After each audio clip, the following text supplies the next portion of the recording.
السلام علیکم ورحمۃ اللہ وبرکاتہ۔ بسم اللہ الرحمن الرحیم۔ ومن اظلم ممن منع مساجد اللہ ان یذکر فیہا۔ ناظرین، جیسا کہ آپ کو اس خبر کا پتہ ہوگا کہ چند دن پہلے کراچی کی مدینہ مسجد کے بارے میں ایک جج نے یہ پیغام سنایا تھا کہ اس مسجد کو شہید کیا جائے، معاذ اللہ، استغفر اللہ، اس مسجد کو گرایا جائے۔ تو ناظرین، یقین مانیے اس معاشرے کے اندر ایسے بدبخت بھی جج پائے جاتے ہیں جن کو اللہ رب العالمین کے گھر کا بھی ذرا بھی خیال نہیں ہے، جن کو اللہ رب العالمین کے جس گھر میں اللہ رب العالمین کی عبادت کی جاتی ہے اس گھر کے بارے میں ایسے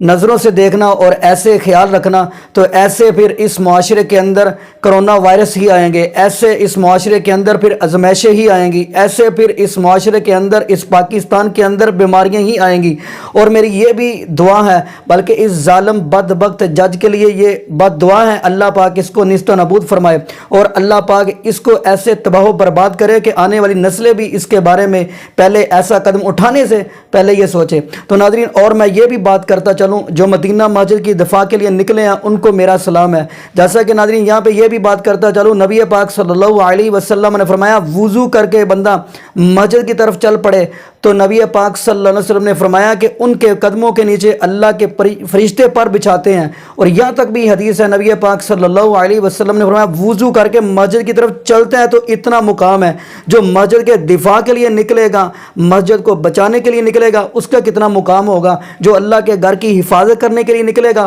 اس کا کتنا مقام ہوگا۔ نبی پاک صلی اللہ علیہ وسلم نے فرمایا جو بندہ وضو کر کے مسجد کی طرف چلتا ہے اور وضو کر کے مسجد کے اندر چلا گیا پھر 2 رکعتیں پڑھتا ہے، نبی پاک صلی اللہ علیہ وسلم نے فرمایا کہ ایسا بندہ ایسے گناہوں سے پاک ہو جاتا ہے جیسے ایک بچہ دنیا پہ ابھی پیدا ہوتا ہے، جیسے اس بچے کے اوپر کوئی گناہ نہیں ہوتا ہے ایسے ہی اس آدمی کے اوپر بھی گناہ نہیں ہوتا۔ تو ناظرین، ایک بندہ وضو کر کے مسجد کی طرف چلے تو اتنا مقام، اتنی عظمت اور اتنی رفت اور اتنی شان ہے، اور جو مسجد کے دفاع کے لیے نکلے ان کی کتنی عظمت اور کتنا مقام ہوگا۔ تو آگے مجھے ایک اللہ کے ولی مالک بن دینار رحمۃ اللہ علیہ یاد آگے، تو چلتے چلتے ایک آدمی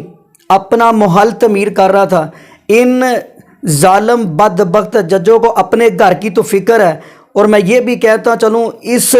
پاکستان کے اندر سرکاری جگہ پہ مندر بن جائے تو کوئی پرواہ نہیں، گردوارے بن جائے تو کوئی پرواہ نہیں، اور اگر پارک والی جگہ پہ پھر تمام لوگوں نے مل کے یہ اصلاح کے ساتھ مشورے کے ساتھ اللہ کے گھر کو تعمیر کروایا، اس لیے کروایا کہ پارک کے اندر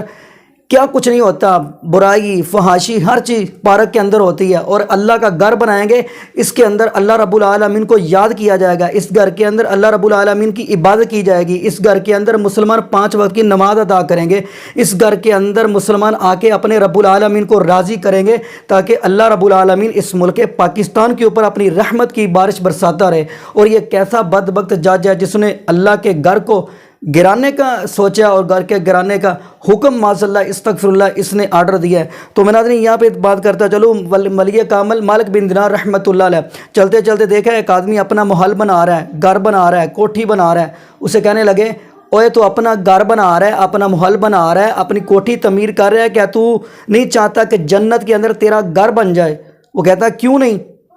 تو پھر مالک بن دینار رحمۃ اللہ فرمانے لگے ایسا کر، تو اپنا گھر چھوڑ اور یہ اللہ کا گھر بنا دے، مسجد بنا دے، اگر چاہتا ہے جنت کے اندر تیرا گھر بن جائے، جنت کے اندر تمہیں کوٹھی مل جائے۔ اس نے کیا کہا؟ اس نے کہا کہ اگر ایسی بات ہے تو مالک بن دینار جی آپ مجھے پرچی پہ لکھ دے کہ اللہ مجھے جنت کے اندر مجھے کوٹھی دے گا، جنت کے اندر مجھے گھر دے گا۔ تو مالک بن دینار رحمۃ اللہ علیہ اللہ کے ولی فرمانے لگے لکھ میں دیتا ہوں۔ پرچی پہ لکھ دیا، اور اس آدمی نے اپنے بچوں سے یہ آرڈر کیا، حکم یہ کیا اپنے بچوں کو جب میں دنیا سے چلا جاؤں تو اس پرچی کو میری میت کے اوپر، قبر کے اندر میت کے اوپر رکھ دیجیے گا تاکہ کل قیامت والے دن میں رب کی عدالت میں پیش ہو جاؤں اور کہہ سکوں یہ اللہ کا ولی مالک بن دینار نے کہا تھا کہ اللہ کا گھر بنا دے تاکہ تمہیں جنت کے اندر کوٹھی ملے گی۔ تو ادھر سے اتنی بات کی ہے، اور وہ بندہ دنیا سے جب گیا ہے تو اولاد نے ویسے ہی پرچی وہ جو لکھی ہوئی تھی کہ اللہ پاک تمہیں جنت کے اندر کوٹھی مقام محل دیں گے، وہ ایسے ہی ان کی اولاد نے ایسے ہی کیا، قبر کے اندر رکھ دی، کفن کے اوپر رکھ دی، پھر دفنا دیا گیا۔ اور وہی پرچی مالک بن دینار رحمۃ اللہ فرماتے ہیں کہ وہی خواب کے اندر میں سویا ہوا ہوں، وہی پرچی میرے سامنے آئی ہے، تو اللہ پاک نے دوسری طرف یہ لکھ دیا،